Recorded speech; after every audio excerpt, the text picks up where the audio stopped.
제가 매일 아침 기도를 드리면서 하루도 빼먹지 않고 드리는 기도 중에 하나가 교회 환우들을 위한 기도입니다. 매일 아침마다 한 분 한 분의 이름을 부르면서 간절하게 하나님께 치유의 기도를 올려드립니다. 오늘도 이제 환우를 신방하고 왔는데요, 참 마음이 안타까운 마음이 많이 있었습니다. 요즘 이렇게 아프신 분들을 보면 연령층도 다양하신 것 같아요. 꼭 연세 드신 분들만 아픈 것이 아니라 30대, 40대 가운데서도 아픈 분들이 많이 있습니다. 또 매월 우리 교회가 당회할 때마다 환우들의 리스트를 이렇게 당회원들에게 알려드리면서 기도 부탁을 드리는데, 매월 한 30명 내지 한 40명 정도의 환우들이 매월 나오게 됩니다. 여러분 주위를 돌아봐도 아프신 분들이 많을 거예요. 여러분 자신이나 또 여러분 가족, 또 친척, 또 교우들 가운데 아프신 분들이 많을 겁니다. 남 이야기 할 필요 없이 여러분 자신을 봐도 아픈 데가 많이 있을 겁니다. 우리 오늘 수요예배 드시는 분 중에서 나는 아픈 데가 한 군데도 없습니다, 마음도 몸도 건강합니다, 혹시 이런 분 있으시면 한번 손 들어 주시겠습니까? 혹시 있으시면 이 앞에 나오셔서 좀 비법을 좀 공개해 주시는 게 제 설교보다 나을 것 같아요. 아마 여러분 중에서 몸이든 마음이든 아픈 데가 없다, 이런 분들은 한 분도 없을 겁니다. 나이가 한 50쯤 넘어가게 되면요, 어디 아프냐고 물어보면 머리가 아파요. 왜냐하면 하도 아픈 데가 많아가지고 얘기할 게 너무 많아요. 그러니까 50 넘으신 분들한테는 어디가 안 아프십니까? 이렇게 물어보면 돼요. 그러면 한두 개가 나오거든요. 그만큼 우리가 나이가 들어가면서 여러 가지 또 몸에, 마음에 질병이 오게 됩니다. 몸만 아픈 게 아니라 의외로 크리스찬 가운데서 마음이 아픈 분들이 많이 있습니다. 최근에 목회 데이터 연구소에서 통계조사를 해서 내놨는데요, 교인, 한국 개신교인 1000명과 담임 목사 500명을 대상으로 조사했더니요, 우울증을 앓고 있는 교인이 전체 조사 대상 1000명 중에 20%로 나와 있고요, 담임 목사 경우에도 20% 정도의 담임 목사님들이 자신의 정신건강에 대해서 걱정하고 있다, 이렇게 답변했습니다. 이게 무슨 얘기죠? 우리 교인 중에서, 개신교인 중에서 5명 중에 1명이 우울증을 앓고 있다, 이렇게 보시면 되는 거죠. 5명의 담임 목사님 중에 한 분이 정신건강에 어려움을 겪고 있다, 이렇게 보시면 됩니다. 그 외에도 그 통계를 보니까 중독 증세를 가진 교인이 11%나 나와 있습니다. 11%. 그러니까 교인들의 멘탈이 지금 많이 흔들리고 있다, 이렇게 보시면 됩니다. 특별히 코로나를 지나면서 이 3년이라는 시간이 우리에게 많은 걸 지금 주고 갔어요. 이 코로나를 지나면서 이런 현상들이 점점점 심각해지는 것 같아요. 이제는 교인뿐만 아니라 목회자까지도 이런 정신건강의 문제가 심각하게 다가오고 있습니다. 이제 정신건강의 문제는 교회가 관심을 가지고 다뤄야 할 아주 중요한 목회적 주제가 되었습니다. 여러분, 크리스찬이라고 해서 암 안 걸리는 거 아니잖아요. 마찬가지로 크리스찬이라고 해서 우울증이나 불안증이나 불면증이나 중독이나 이런 정신적으로 안 아픈 것이 아닙니다. 우리가 보통 육체적으로 아프면은 나 여기 아프니까 기도해 주세요, 이렇게 얘기하는데, 마음이 아프거나 정신적으로 아프면 얘기를 잘 못해요. 쉬쉬하게 됩니다. 특히 우리 한국 문화가 이게 shame culture, 수치 문화이기 때문에 자꾸 내가 아프거나 가족이 아프면, 몸이든 마음이든 아프면 이거를 좀 수치스럽게 생각하는 그런 문화가 있습니다. 우리 한국 문화의 아주 독특한 현상 중에 하나죠. 그러다 보니까 몸이 아프다든지 마음이 아프다든지 이런 것들을 이렇게 시원하게 내놓지 못하는 그런 성향들이 있습니다. 제가 영성지도를 그래도 토론토 에리어에서 한 20년 정도 이렇게 했는데, 1대1 세팅에서 많은 분들을 만났죠. 그 중에는 훌륭한 목사님도 계시고 장로님도 계시고 권사님도 계시고 많은 집사님도 계시는데요, 1대1로 영성지도 세팅에서 만나보면은 겉으로 봐서는 정말 다 훌륭하고 멀쩡하신 분들인데 1대1 세팅에서 만나보면 많은 어려움들을 얘기합니다.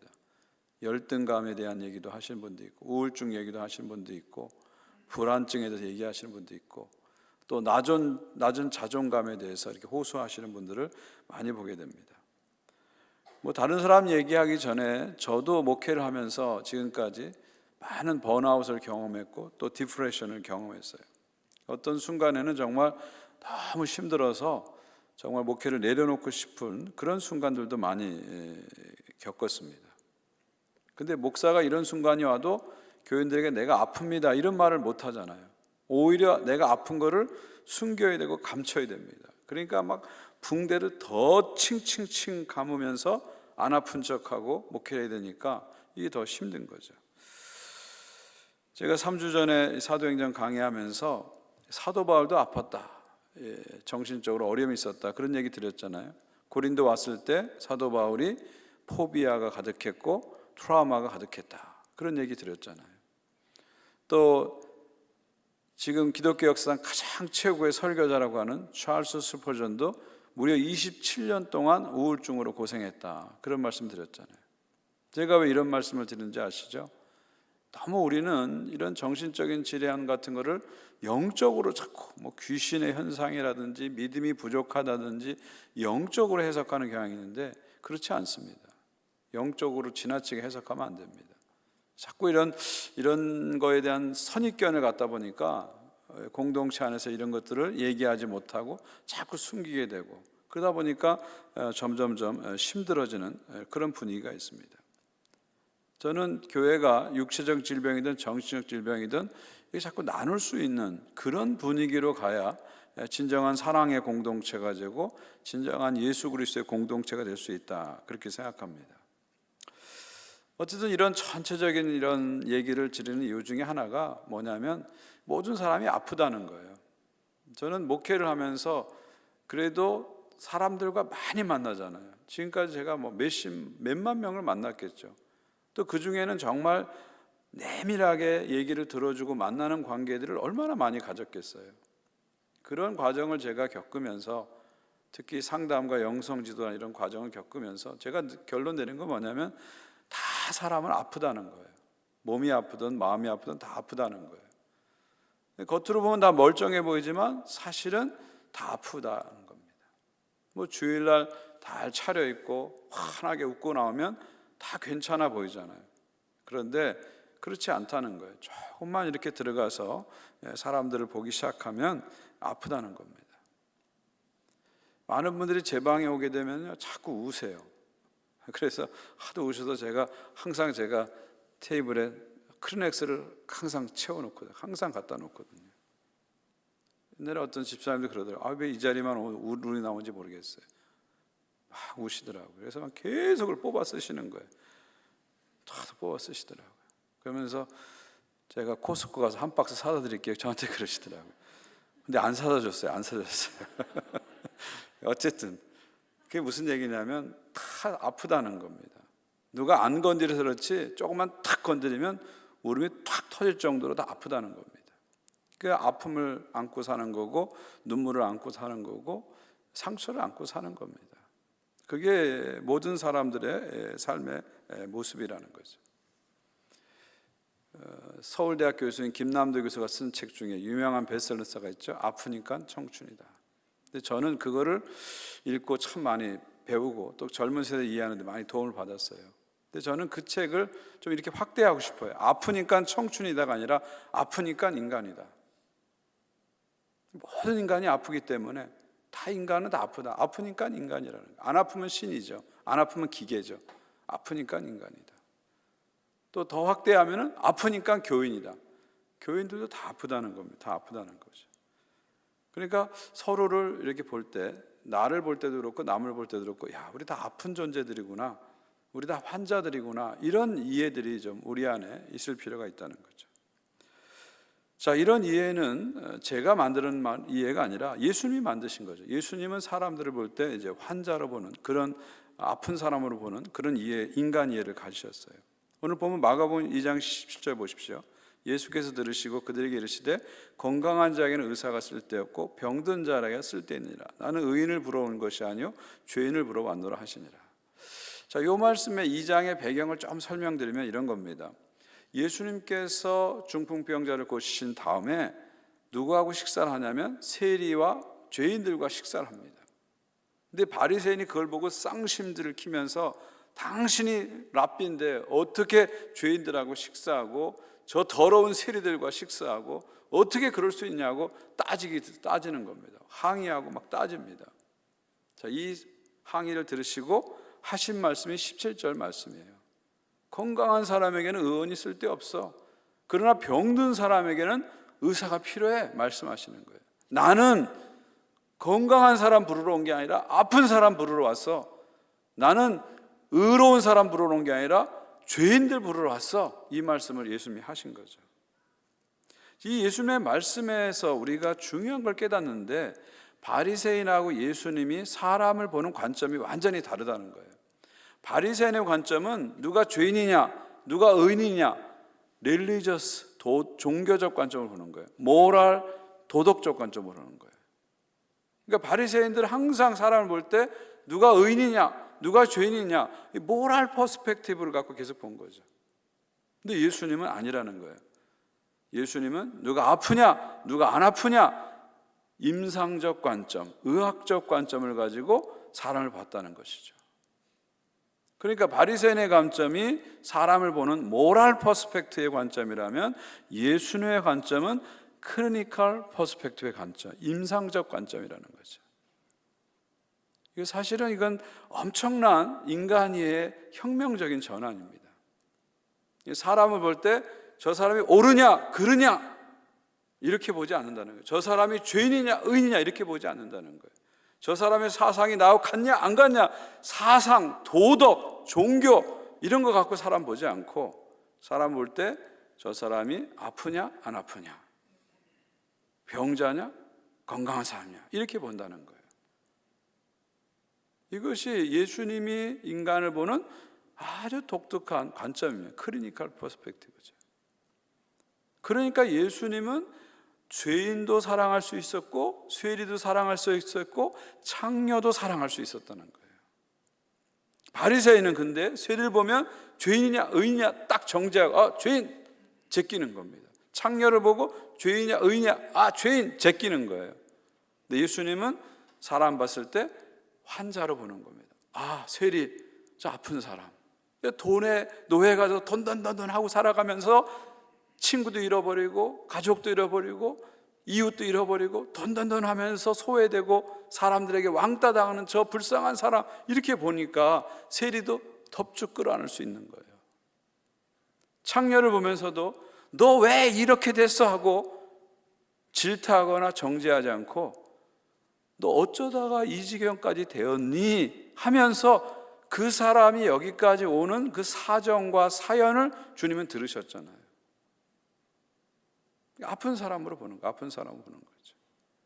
그러니까 예수님은 세리도 죄인도 창녀도 그 환자로 보기 때문에 이 사람이 이 지경까지 된 것은 그냥 이 사람이 나빠서 그런 것이 아니라 이 사람이 어렸을 때 잘못된 부모를 만났거나 잘못된 환경 속에 들어가서 상처와 아픔을 겪다 보니까 삶에 잘못된 실수를 하게 되고 선택을 하게 되고 그것이 쌓이고 쌓여서 오늘 이 자리에 왔구나. 한 사람을 보면서 현재 모습만 보고 정죄하는 것이 아니라 그 사람 뒤에 있는 사연과 이야기와 배경과 상처를 함께 보기 때문에, 클리니컬하게 보기 때문에 그 사람을 이해하고 긍휼히 여기고 사랑할 수 있었다는 거죠. 저는 이것이 인간 이해의 아주 중요한 혁명적인 전환이라고 생각합니다. 여러분이 관계의 어려움들을 풀어갈 때 자꾸 모럴 퍼스펙티브로 보니까 관계가 자꾸 힘든 거예요. 저 사람 나하고 생각이 달라, 제껴버리는 거죠. 저 사람은 올바르지 않아, 제껴버리는 거예요. 저 사람은 죄가 많아, 제껴버리는 거예요. 성격이 이상해, 제껴버리는 거예요. 자꾸 사람들을 이렇게 제끼다 보니까 관계에 부딪힘이 오는 거예요. 근데 사람을 봤을 때 예수님처럼 저 사람이 어떻게 다 저렇게 되었을까? 저 사람 왜 저런 성격을 가졌을까? 저 사람은 저런 성격을 가지면서 사람들과 부딪히면서 얼마나 힘들까? 가족 간에서도 힘들고 사람들과 힘들면서 그 피를 흘리면서 얼마나 힘들까 이렇게 생각하는 거예요. 그러니까 그 나를 짜증나게 하고 힘들게 하는 사람조차도 마음속에서 긍휼을 갖고 품을 수 있다는 거죠. 이것은 엄청난 그런 방향의 전환입니다. 특히 저와 여러분 같은 신앙인들은 자꾸 모랄 퍼스펙티브로 모든 걸 보는 훈련이 돼 있거든요. 성경을 봤죠, 교리를 알죠. 그러니까 나름대로 사람을 보는 왁구라 그러죠. 프레임이 딱 있어요. 그 틀에서 사람을 딱 놓고 보는 훈련들이 너무 많이 여러분은 돼 있어요. 이게 이제 종교의 폐해입니다. 종교를 오래 믿으면 이런 폐해가 오는 거예요. 이 종교의 폐해 중에 하나죠. 저 같은 종교에는 더 그런 폐해가 심해요. 사람 볼 때 이렇게 교리적으로, 도덕적으로, 종교적으로 딱 단정해서 보는 훈련들이 너무 잘 돼 버렸어요. 그러다 보니까 가장 중요한, 주님께서 가장 중요하게 여기는 사랑을 자꾸 놓치는 거예요. 종교적으로는 충실한데 사랑을 자꾸 놓치는 거예요. 그게 바리새인의 문제 아닙니까? 탕자의 비유에서 큰아들의 문제 아닙니까? 열심히 하는데, 성실한데, 진실한데, 열심히 신앙생활 하는데 가장 중요한 걸 자꾸 놓치는 거죠. 바로 이런 인간 이해에 대한 근본적인 문제에서 온다, 그렇게 볼 수 있습니다. 어떤 집에 강도가 들었습니다. 밤에 강도가 들었어요. 부부가 둘이 있는데 강도가 들었습니다. 강도가 들어오더니 칼을 탁 들이대면서 부부한테 손 들어! 탁 그러는 거예요. 그러니까 부인은 두 손을 바짝 드는데 남편은 오른손만 이렇게 드는 거예요. 오른손만 드는 거예요. 그러니까 광도가 화가 나가지고 두 손 다 들어! 한번 소리를 팍 치는 거예요. 그랬더니 그 남자 주인이 하는 얘기가 왼쪽에는 신경통이 심해서 못 들어요 그러는 거예요. 그랬더니 강도가 갑자기 신경통이요? 사실 저도 신경통이 있는데요. 그러면서 칼을 내려놓고 신경통 얘기를 한참 하는 겁니다. 야, 신경통이 증상이 뭐고 무슨 약이 좋고 무슨 운동이 좋고 한참 꽃을 피우는 거예요. 그러니까 부인이 그걸 보다가 분위기가 너무 좋아지니까 주방에 가서 커피를 끓여내오는 거예요. 그러니까 강도하고 주인하고 커피를 마시면서 오손도손 화기애애하게 얘기를 하는 겁니다. 한참 얘기하고 난 다음에 이 강도가 건강하세요, 빨리 나세요, 그리고 인사하고 가버렸습니다. 바로 이 이야기가 뭐냐면 오웬리의 단편소설 강도와 신경통의 얘기입니다. 강도와 신경통. 이게 무슨 얘기입니까? 강도와 주인은 어떻게 하나가 될 수, 원수지 하나가 될 수 없죠. 그런데 신경통이라는 공통의 아픔이 그 안에 들어오니까 그것을 끌어안으면서 서로 하나가 되는 기적이 나타나는 거죠. 기적이 나타나는 거죠. 그러니까 인간 이해를 바꾸면서 관계의 기적이 나타날 수 있다는 것을 이 소설이 우리에게 보여주는 것입니다. 보여주는 것이죠. 모든 사람이 아프다. 영어로 하면 everybody hurts. 모든 사람 아프다. 이것을 우리가 깊이 좀 이해할 필요가 있습니다. 나만 아픈 게 아니라 너도 아프고 everybody hurts. 모든 사람 아프다. 이걸 좀 우리가 깊이 좀 이해할 필요가 있어요. 예수님처럼 모든 사람이 아프다, 모든 사람이 환자다, 이런 이해를 충분히 가지고 우리가 살 필요가 있습니다. 그런 이해를 갖게 되면 두 가지 변화가 오죠. 하나는 내게 위로가 됩니다. 내가 위로가 돼요. 내가 아프고 상처받고 힘들 때 나만 아픈 게 아니었구나 하는 것을 깨닫게 됩니다. 많은 경우 우리들은 나만 아프다 자꾸 그렇게 생각해요. 그런데 우리가 그런 생각을 갖다가도 우리 생각을 좀 바꾸면 거기서 위로가 오는 겁니다. 이 상처라는 것은 객관적으로 봤을 때는 큰 상처, 작은 상처가 물론 있죠. 그런데 주관적으로 상처가 다가올 때는 각자에게 절대적인 무게로 다가옵니다. 그러다 보니까 상처가 크든 작든 보통 사람들은 다 내 상처가 제일 크고 나는 상처가 많고 나는 힘들어, 내 삶은 왜 그래, 나는 재수 온 붙었어, 하나님 나를 버리신 거 아니야, 이런 식으로 생각을 하면서 자기 상처를 거대하게 보는 경향이 있는 겁니다. 그런 우리들에게 나만 아픈 게 아니라 모든 사람이 아프다. 저 멀쩡해 보이는 저 사람도 사실은 속으로 깊이 들어가면 아픈 곳이 많다는 걸 이해하기 시작할 때, 저 집은 정말 행복해 보이고 아무 문제가 없는 집안 같은데 조금만 들어가서 얘기해 보니까 우리 집처럼 똑같이 어려움이 있고 아픔이 있고 고민이 있고 문제가 있다는 걸 발견하기 시작하면 거기서 위로가 오는 거예요. 나만 아픈 게 아니구나, 나만 재수 없는 게 아니구나 하면서 위로를 받게 됩니다. 또 하나는 모든 사람이 아프다는 걸 깨닫게 되면 긍휼을 조금씩 갖게 되는 거죠. 왜 사람들이 아프죠? 세상이 깨어졌기 때문에 그래요.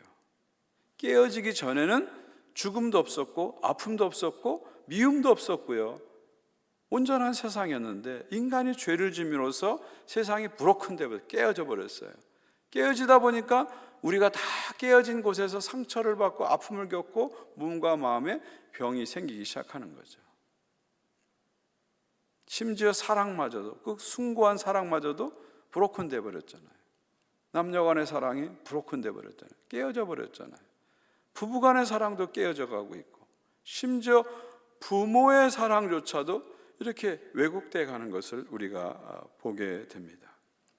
그런 가운데서 모든 사람이 아프고 있구나, 나만 아니라 아프고 있구나. 지금 내가 갖고 있는 문제는 지금 현재의 문제만이 아니라 내 과거의 상처가 나를 아직도 놔주지 않아서 그 상처가 계속 나 안에서 작동되기 때문에 지금 내가 힘들 거구나 하는 것을 우리가 이해하기 시작하는 거죠. 또 어떤 사람 만났을 때 내가 정말 감당하기 힘든 사람, 짜증나게 하는 사람, 신경질 나게 하는 사람, 힘든 사람을 볼 때마다도 우리가 생각하는 거죠. 저 사람이 지금 저런 모습을 나에게 보여주는 것은 나를 미워해서 나에게 감정이 있어서 그런 것도 있지만 저 사람이 살아오면서 겪어온 아픔들과 상처들이 누적되고 쌓이면서 저런 모습을 보여주는 거야. 자꾸 이렇게 생각하게 되면요, 뭐가 생길까요? 이해가 생기고 그 언더스탠딩이 어디로 갈까요? 컴패션으로 가는 거죠. 긍휼로 가는 겁니다. 그러면서 정죄하는 관계가 보듬어 주는 관계로, 치유하는 관계로 갈 수 있는 희망이 생기게 되는 것입니다. 그러니까 모든 사람이 환자다 이런 생각을 갖는 것이 우리들 모두에게 많은 변화를 가져온다는 것입니다. 왜냐하면 우리들은 환자들에 대해서 관대하잖아요. 여러분도 자식이 아프면 관대하잖아요. 뭐 보지 마, 뭐 먹지 마 그러다가 아프면 괜찮아 해요 그러잖아요. 그러니까 아프면 아픈 사람에게 관대해지는 겁니다. 그러니까 상대를 환자라고 보고 아픈 사람 보게 되면 우리가 그 사람에게 대해서 조금씩 관대한 마음을 가지고 볼 수 있는 그런 마음이 생기는 거죠. 이것은 제가 목회하면서도 많이 터득한 방법 중에 하나인데요. 제가 처음에 목회할 때는 교인들하고 부딪힐 때가 얼마나 많아요. 목회하다 보면 옛날에 그냥 생짜배기로 부딪힌 거예요. 저 사람 나 싫어하지, 나 미워하지 하고 막 부딪히니까 이 부정적인 에너지를 너무 많이 소비하니까 목회가 힘들더라고요. 근데 어느 날 하나님이 지혜를 주셔서 그 사람을 이렇게 환자로 보는, 아픈 사람을 보는 그런 마음을 자꾸 주셨어요. 저 사람이 나를 싫어서, 내 의견이 싫어서 공격하는 게 아니라 저 사람 안에 아픔이 있어서 그런 것이다. 어쩌면 저 사람이 부모로부터 받은 상처나 사회로서 받은 상처나 이런 게 누적돼서 그게 나에게 쏟아지는 것이다 이렇게 생각하니까 마음에 좀 긍휼이 생기더라고요. 특히 이민 목회하면서 제가 얻은 결론은 우리 다 환자다. 먼 고국 떠나서 가족을 떠나고 고국을 떠나고 사는 땅을 떠나서 이 캐나다 땅에 살다 보니까 우리 다 환자가 돼버린 거예요. 20년, 30년, 아니 40년, 50년을 살아도 이곳이 내 땅이라고 턱 하고 마음을 놓고 살지 못하고 뭔가 한편의 마음을 이렇게 들고 살잖아요. 우리가 다 아무리 오래 살아도, 캐나다에 오래 살아도 캐나다가 좋지만 한편으로 뭔가 마음이 탁 내려놓고 사는 것이 아니라 뭔가 이렇게 마음을 들고 사잖아요. 그러다 보니까 우리 이민자들이 갖는, 우리 이민자들의 아픔이 있고 슬픔이 있다는 거죠. 그런 것들을 자꾸 이해하다 보니까 교인들을 아픈 사람을 보게 되고, 그런 것들이 교인들에 대한 긍휼의 마음, 이해의 마음을 갖는데 많이 도움이 됐습니다. 부부간에도 마찬가지 같아요. 아내를 아픈 사람을 보게 되면 좀 더 이해하게 되잖아요. 갱년기의 아내를 보면서 환자다 이렇게 이해하시면 참 좋겠어요. 여자만 갱년기가 아니라 남자도 갱년기 있잖아요. 또 갱년기의 남편을 보면서 저 사람이 지금 나한테 저러는 것은 호르몬의 장난이야 이렇게 생각하시면 좀 수월해져요. 막 미워 죽겠어도 저 사람도 지금 호르몬이 문제가 있어 그런 거야 하면 좀 이해가 되는 거죠. 지난주에 우리 사역박람회 했는데 5069위원회 육궁위원회를 제가 갔더니 거기 계신 분이 그러더라고요. 우리 5069위원회는 갱년기위원회입니다 그러시더라고요. 갱년기위원회. 참 재밌게 말씀하셨어요. 갱년기위원회. 그래서 제가 여자들에게는 갱년기가 있지만 남자들에게도 갱년기가 있는데 남자들의 갱년기를 부르는 특별한 이름이 있습니다. 그건 바로 갱놈기입니다. 갱놈기. 이제 웃으시는 분이 이상한 갱놈기라고 그랬어요. 그러니까 제가 보니까 부부 생활하면서 갱년기를 잘 이해하는 게 참 중요한 것 같아요. 언제 한번 전문가를 모시고 우리 좀 들어봤으면 좋겠어요. 저도 이렇게 보니까 여자들은 갱년기가 좀 일찍 와요. 40대 넘어서부터 갱년기가 슬슬 드러납니다. 아이들 사춘기보다 더 무섭습니다. 갱년기가 더 무서워요. 40대, 50대 말까지도 갱년기가 가더라고요. 여러 가지 정말 그 이전에 없었던 모습들이 막 나타납니다. 여성들에게. 근데 남성들 같은 경우는 갱년기가 여자보다는 좀 늦게 오는 것 같아요. 저 같은 경우도 한 50대 중후반에 이렇게 좀 나타나더라고요. 남성 갱년기도 생각보다 힘듭니다. 생각보다 힘들어요. 근데 그럴 때 서로가 저 사람이 지금 그런 호르몬의 영향으로 인해서 아픈 상태구나, 환자구나 이렇게 생각하면 그 신경질 내는 것도 좀 받아줄 수 있는 거죠. 남편도 아내도 그렇게 받아줄 수 있는 거죠. 이게 모든 관계에 이것이 다 예수님의 퍼스펙트를 갖고 이렇게 보게 되면 모든 관계에 여러분이 다 적용할 수 있습니다. 모럴 퍼스펙티브에서 클리니컬 퍼스펙티브로 자꾸 전환하게 되면 부부관계나 부모 자식 관계나 모든 관계에 새로운 지평이 열릴 수 있는 거죠. 저는 특별히 이러한 생각을 갖는데 도움을 준 책 중에 하나가 목민심서인데요. 목민심서는 정약용 선생이 썼잖아요. 우리 정약용 선생님은 참 훌륭한 분입니다. 우리 조선의 시대 인물 중에 저는 정약용이 제일 훌륭한 것 같아요. 우리 이탈리아의 르네상스의 레오나르도 다빈치에 비교될 정도로 천재적인 사람이고요. 사상이 아주 깊은 사람입니다. 그분이 쓴 책이 목민심서인데 이건 관리들을 위한 책인데요. 저는 그걸 읽어보면서 이게 목회자의 어떤 목회 서신같이 이렇게 제가 읽어졌어요. 그래서 제가 중간중간 이렇게 서재에 두고 읽는 책 중에 하나 목민심서인데 거기 목민심서에서 정약용 선생님이 뭐라고 얘기하냐면 훌륭한 관리가 되려면 백성을 환자처럼 봐야 된다 이렇게 얘기합니다. 한자로 시민여상이란 말 씁니다. 시민여상. 볼시자를 쓰고 백성 민자를 쓰고 같을 여자 상자를 쓰는 거죠. 그러니까 시민, 백성을 볼 때 여상, 환자처럼 봐라 그런 뜻입니다. 백성을 환자처럼 보라는 거예요. 당신이 훌륭한 관리가 되고 훌륭한 정치가가 되려면 백성을 좀 환자처럼 보는 태도를 가지라는 거죠. 백성을 다스리고 통치하고 막 이끌어가고 이런 대상으로 보지 말고 백성이 어디가 아픈지 보라는 거예요. 백성은 아픈 사람이라는 거예요. 아픈 사람으로 보고 그 아픈 것을 자꾸 불쌍히 여기고 보듬어 주려고 하면 당신이 훌륭한 관리가 되고 훌륭한 정치가가 될 것이다. 그런 얘기죠. 저는 정치가뿐만 아니라 이 시민 여상의 태도는 우리 관계에도 다 적용되는 것 같아요. 자꾸 사람을 볼 때 시민 여상의 태도, 저 사람이 환자구나, 저 사람이 아픈 사람이구나 이렇게 자꾸 보게 되면 예수님의 긍휼을 우리가 조금씩 닮아갈 수 있습니다. 오늘 미국 교회 정문에 이런 글이 써 붙여 있다고 합니다. 이 교회는 성자를 위한 박물관이 아니라 환자를 위한 병원이다. 여러분, 교회는 성자를 위한 박물관이 아니고 환자를 위한 병원입니다. 우리끼리 여기 모여가지고 내가 거룩합니다, 나는 경건합니다, 그거 자랑하는 박물관이 절대 아니라는 거예요. 우리 다 죄인이고 우리 다 아픈데 그 자랑이 무슨 소용이 있겠어요. 그게 아니라 나도 아프냐 너도 아프냐 우리 모두 아픕니다 하면서 환자를 서로 돌봐주고 환자들이 함께 우정을 나누는 그런 공동체, 그 병원 같은 곳이 교회다, 그렇게 말씀드릴 수 있습니다. 교회가 은혜롭기 위해서는요, 좋은 말씀도 필요하고요, 좋은 프로그램도 필요합니다. 그러나 정말 교회가 은혜롭기 위해서는 목회자도 그렇고 교인들도 그렇고 모든 사람을 아픈 사람으로 봐주는 이런 태도, 나도 아프고 당신도 아프고 나도 환자고 당신도 환자다, 이런 태도를 우리가 갖고 서로 만나기 시작하면 그 교회는 은혜로울 수밖에 없습니다.